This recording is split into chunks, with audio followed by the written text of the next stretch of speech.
Hola a todos y bienvenidos a un nuevo análisis a fondo. Hoy vamos a meternos de lleno en un texto que, aunque tiene un par de milenios, parece escrito ayer por la mañana. Totalmente. Es un texto súper actual. Así es. Vamos a explorar el capítulo 2 de la primera carta a los tesalonicenses. Y bueno, para quienes nos escuchan y siguen estos temas de teología bíblica, nuestra misión hoy es desglosar esto versículo a versículo. Nos estamos basando en fuentes teológicas muy sólidas, incluyendo, por ejemplo, el comentario exegético de William Hendrickson, que es un clásico, ¿no? Sí, es una referencia obligada para este tipo de estudios. Exacto. Y la idea es extraer lecciones profundamente prácticas sobre el liderazgo cristiano, el amor y la integridad. Y fíjate que lo fascinante aquí es descubrir que el apóstol Pablo ya estaba combatiendo problemas que hoy siguen plagando el liderazgo. O sea, la búsqueda de fama, la codicia, la manipulación de las masas. Es que la naturaleza humana no cambia, ¿eh? Y los desafíos del ministerio moderno tienen raíces muy antiguas. Tal cual. Por eso vamos a tener una charla bien dinámica sobre lo que realmente significa guiar a otros. Y para empezar, imaginemos el escenario. Un equipo de misioneros llegando a una ciudad nueva. O sea, no llegan, digamos, en vuelos privados, ni con un equipo de relaciones públicas preparándoles el terreno. Para nada. Todo lo contrario. Entran caminando literalmente con heridas abiertas en la espalda tras ser azotados y humillados públicamente en Filipos. Y en lugar de, no sé, organizar una colecta para sanar sus heridas, deciden trabajar de madrugada haciendo pesadas tiendas de cuero duro. Todo esto para no pedirle un centavo a nadie. Es una imagen súper cruda y choca frontalmente con la idea moderna que tenemos de liderazgo, ¿verdad? Ese liderazgo tan prístino, tan calculado y corporativo. Exactamente. Entonces, antes de entender cómo lideraba a Pablo, creo que es vital comprender qué tipo de liderazgo estaba rechazando. Claro, el contexto lo es todo. O sea, el texto subraya que, a pesar de ser tratados ignominiosamente, cobraron valor en Dios para predicar en medio de una oposición feroz. Y al llegar a Tesalónica, Pablo establece una línea divisoria gigantesca. Él afirma que su mensaje no procedía de error, ni de impureza, ni de engaño. Y subraya, además, que no usaron palabras lisonjeras, o sea, cero adulación. Y tampoco buscaron un pretexto para la avaricia. Que de hecho él dice que Dios es testigo de eso. Pero a ver, explícanos un poco. ¿Cuál era el panorama cultural que hacía tan necesaria esta aclaración? Bueno, este punto es clave. En el mundo grecorromano del primer siglo, abundaba una figura que los historiadores llaman el filósofo ambulante o el orador itinerante. Ah, los motivadores de la época, digamos. Exacto. Estas personas viajaban de metrópoli en metrópoli vendiendo filosofías de vida, retórica o cultos mistéricos. Y su modelo de negocio era súper predecible. Me imagino que llegaban a la plaza pública a armar un show. Tal cual.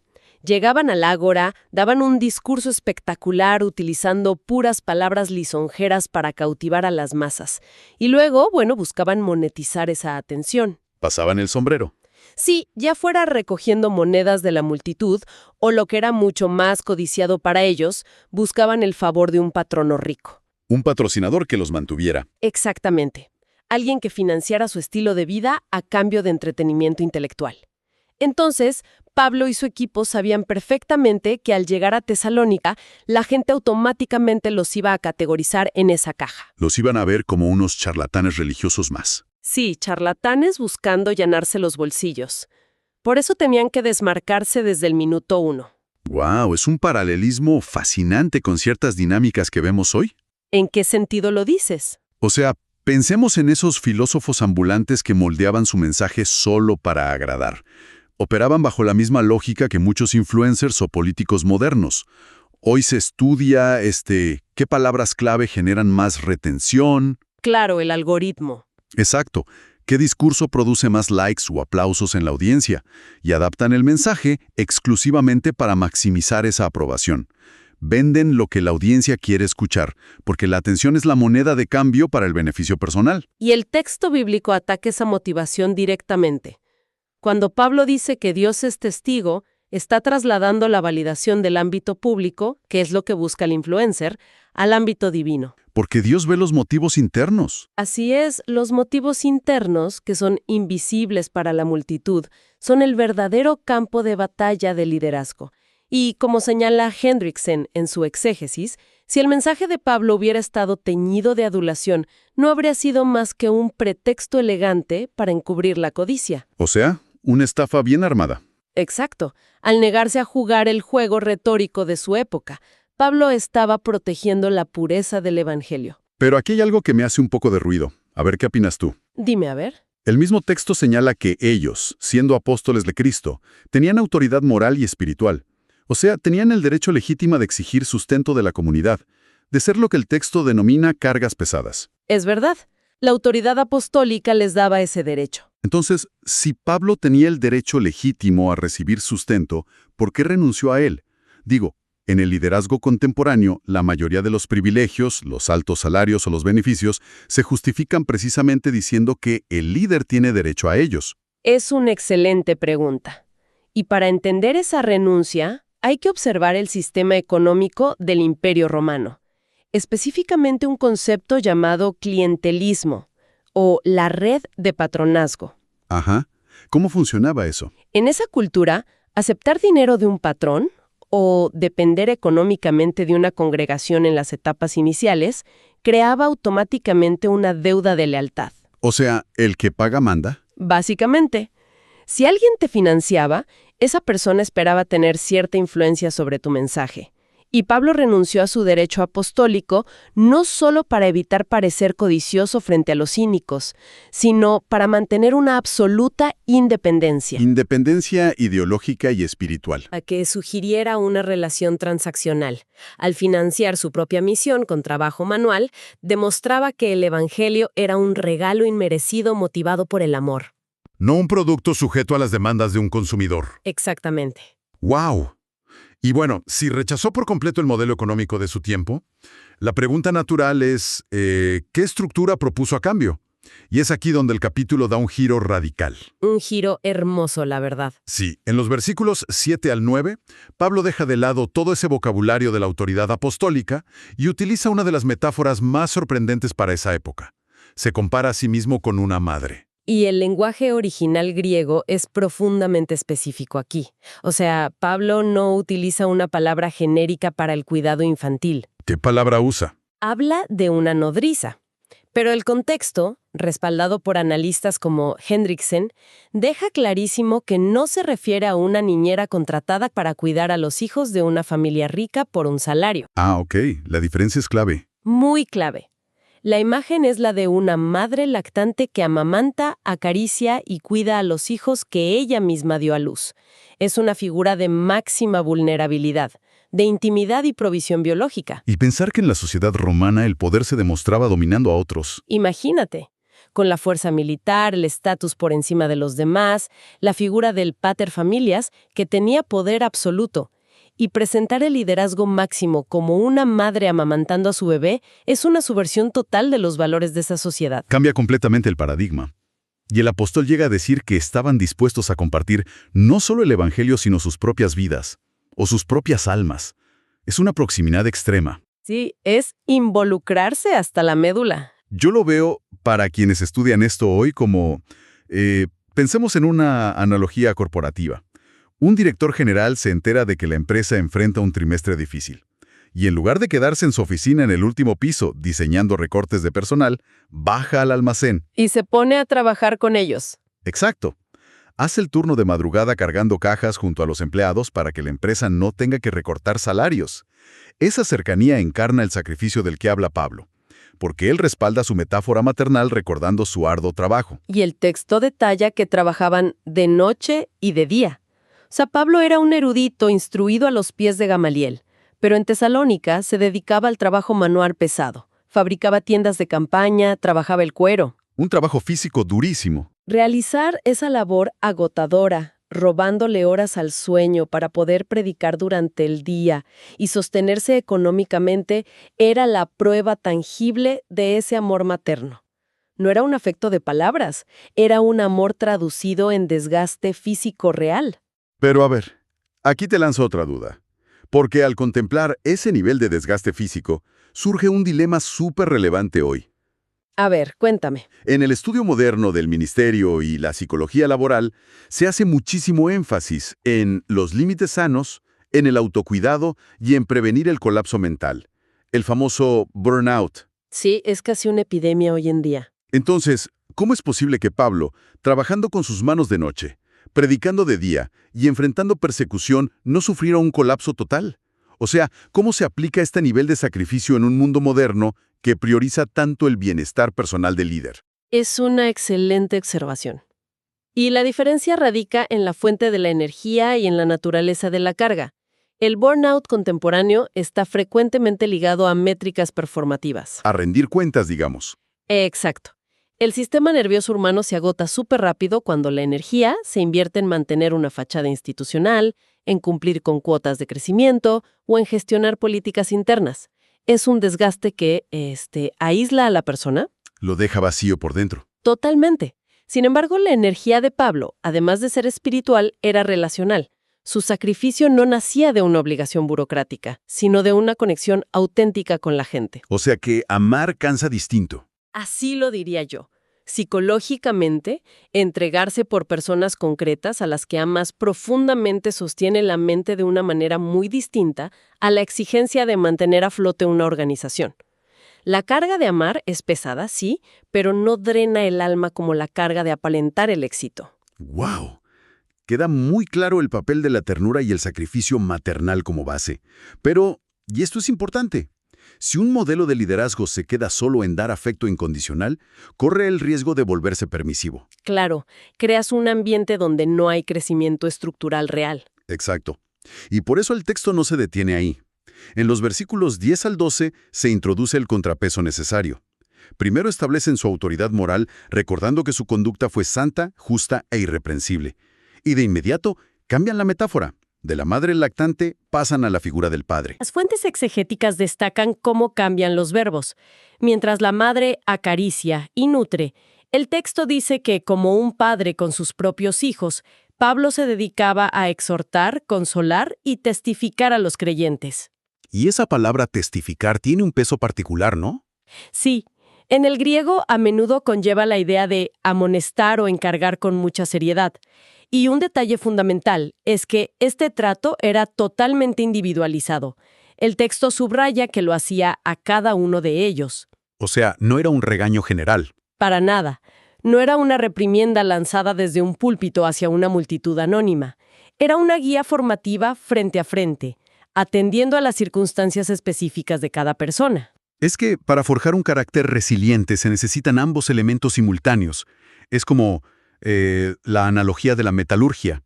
A ver. Para moldear una espada fuerte de acero, necesitas el calor intenso de la fragua para ablandar el metal, que podríamos comparar con ese amor maternal incondicional. Ajá. El fuego que prepara el terreno. Exacto, pero también necesitas el golpe firme y direccionado del martillo sobre el yunque para darle forma. Esa sería la disciplina y exhortación del padre. Si solo tienes el calor de la fragua, terminas con un charco de metal derretido sin forma. Ese es el liderazgo puramente permisivo. ¿Y si solo tienes el golpe frío del martillo? Exacto. Si golpeas el metal sin haberlo pasado por el fuego del amor, simplemente se quiebra en pedazos. Y eso es exactamente lo que hace el autoritarismo severo. Se necesitan ambas cosas en su justa medida. Totalmente de acuerdo. Y el secreto de Pablo para mantener ese equilibrio metalúrgico, usando tu analogía, era el objetivo final que tenía. Claro, no golpeaba por golpear. Pues el líder va a evitar el yunque por completo para no incomodar a nadie. ¿Y cuál era el propósito de Pablo? El versículo 12 lo revela, que los tesalonicenses vivan vidas dignas de Dios, que los llama a su propio reino y gloria. La meta no era que se ajustaran a las reglas de una iglesia local, sino que su carácter reflejara la naturaleza de Dios. Y creo que la amonestación del Padre solo tiene ese efecto formativo y no destructivo, porque se asienta sobre el sacrificio de la Madre, ¿verdad? Es que esa es la clave. La corrección se recibe de una manera muy diferente cuando viene de alguien que ha demostrado, sudando de noche y de día, que está dispuesto a dar su vida por ti. Tiene toda la credibilidad del mundo. Bueno, todo esto nos lleva inevitablemente a evaluar el producto final. O sea, se rechazó el clientelismo, se lideró con sacrificio extremo y se guió con firmeza formativa. Y al llegar a la sección final, del versículo 13 al 20, vemos los resultados palpables. Y los resultados son súper interesantes. Lo primero fue una transformación radical en cómo la comunidad percibía la enseñanza. Recibieron el mensaje no como retórica humana, sino como la palabra de Dios. Y el texto dice que esa palabra actúa poderosamente en los creyentes. Pero ojo aquí, porque ese poder transformador no se tradujo en que se volvieran millonarios o tuvieran un estatus social alto. Todo lo contrario. Así es, el efecto secundario de esta conversión profunda fue una persecución severa. Los propios vecinos se les voltearon. Tal cual, los toletarios teológicos señalan el paralelismo que hace Pablo. Así como las iglesias en Judea sufrieron a manos de los judíos, los creyentes en Tesalónica sufrieron hostilidad e incluso violencia por parte de sus conciudadanos griegos y romanos. Y esta es una consecuencia que el liderazgo moderno casi nunca incluye en sus proyecciones de éxito. El sufrimiento no se presenta aquí como un fallo en la estrategia de Pablo, ni como falta de fe. Es la evidencia contundente de que el Evangelio chocó de frente con los valores de esa sociedad. Y fue precisamente esa persecución tan intensa lo que obligó a Pablo a huir de la ciudad prematuramente. El lenguaje que usa para describir esa separación física es, te digo, devastador. Cuéntanos, de esa palabra que usa en el original.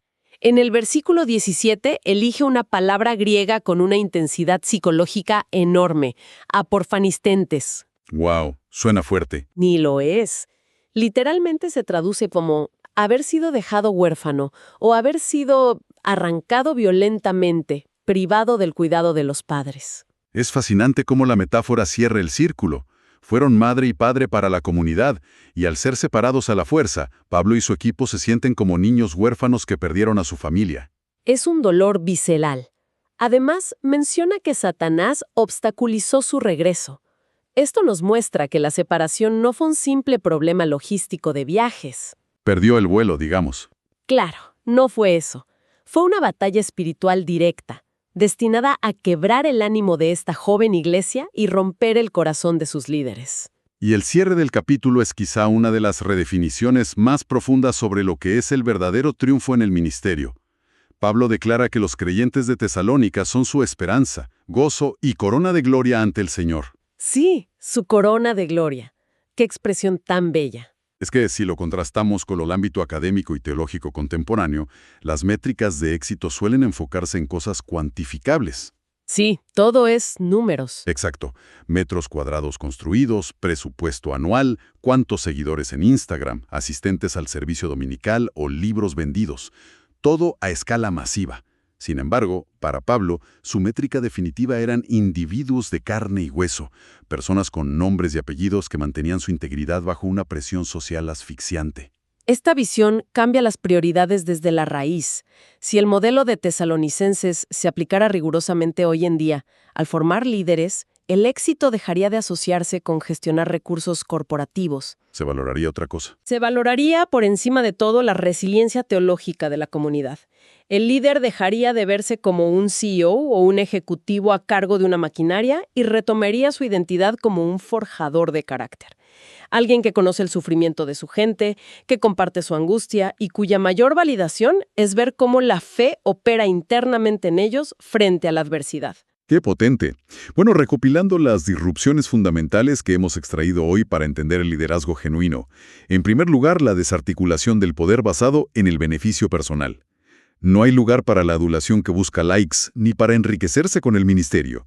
Los motivos deben ser puros ante Dios. En segundo lugar, la adopción del modelo encarnacional del amor de una madre. El liderazgo verdadero exige vulnerabilidad y estar dispuesto al desgaste personal para servir a la comunidad, en lugar de servirse de ella. En tercer lugar, la guía paternal individualizada. La integridad intachable otorga la autoridad para exhortar a cada persona uno a uno, buscando elevar su carácter a un estándar divino. Y finalmente, la reconfiguración del éxito. Entender que la resistencia cultural o el sufrimiento no son fracasos. Son el subproducto de una vida transformada, y que la fe persistente de esas personas es el mayor galardón de un líder. Este análisis ha sido como un escaneo de resonancia magnética a la médula del ministerio primitivo. Y para despedirnos, quiero dejarles a quienes nos escuchan un pensamiento provocativo que desafía nuestras dinámicas actuales. A ver, adelante. Hemos visto cómo el apóstol Pablo invirtió su vida, de día y de noche, hasta llegar a experimentar un desgarro psicológico de sentirse huérfano al separarse de su comunidad. En el presente, la tecnología nos permite tener una influencia global. Es perfectamente posible enseñar teología y liderar a miles de personas a través de una pantalla, a veces sin jamás habitar en la misma ciudad o conocer los nombres de la audiencia. Pasa todos los días. Entonces, la interrogante que queda flotando es, en un formato estructuralmente diseñado para la eficiencia masiva y remota, ¿existe realmente el espacio para ejercer esa paternidad y maternidad espiritual forjada en el roce diario? ¿O acaso, en nuestra búsqueda de ampliar el alcance, estamos perdiendo la esencia misma que le daba ese poder indestructible al liderazgo cristiano original? Es un buen tema para el autoexamen. Muchísimas gracias por acompañarnos en este análisis a fondo. Ha sido un placer. Nos vemos en la próxima inmersión.